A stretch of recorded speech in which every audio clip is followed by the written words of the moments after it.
Praise the Lord. வெளி 17ஆம் அதிகாரம் 9 முதல் 18 வரையுள்ள வசனங்கள்.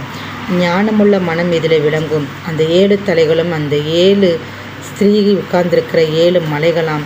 அவைகள் 7 ராஜாக்களாம்.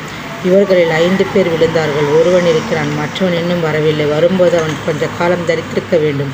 இருந்ததும் இராததுமாகிய மிருகமே எட்டாதவனும் வேலிலிருந்து தோன்றுகிறவனும் நாசமடையப் போகிறவனுமாயிருக்கிறான். நீ கண்ட 10 கொம்புகளும் 10 ராஜாக்களாம். இவர்கள் இன்னும் ராஜ்யம் பெறவில்லை. இவர்கள் மிருகத்துடனே கூட 1 மணி நேரம் அளவு ராஜாக்கள் போல் அதிகாரம் பெற்றுக்கொள்கிறார்கள். இவர்கள் ஒரே யோசனை உள்ளவர்கள். இவர்கள் தங்கள் வல்லமையான அதிகாரத்தை மிருகத்திற்கு கொடுப்பார்கள். இவர்கள் ஆட்டுக்குட்டியானவருடைய யுத்தம் பண்ணுவார்கள்.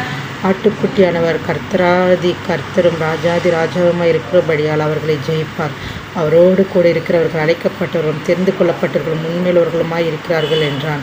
பின்னும் அவன் என்னை நோக்கி, அந்த வேசி உட்கார்ந்திருக்கிற தண்ணீர்களை கண்டாயா? அவைகள் ஜனங்களும் கூட்டங்களும் ஜாதிகளும் பாஷைக்காரருமாம்.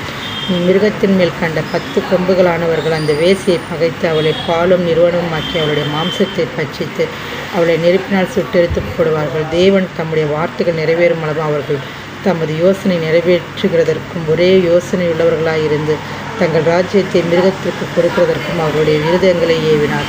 நீ கண்ட ஸ்திரீயானவள் பூமியின் ராஜாக்கள் மேல் ராஜ்யம் பண்ணுகிற மகா நகரமே ஆம் என்றான். ஆமென்.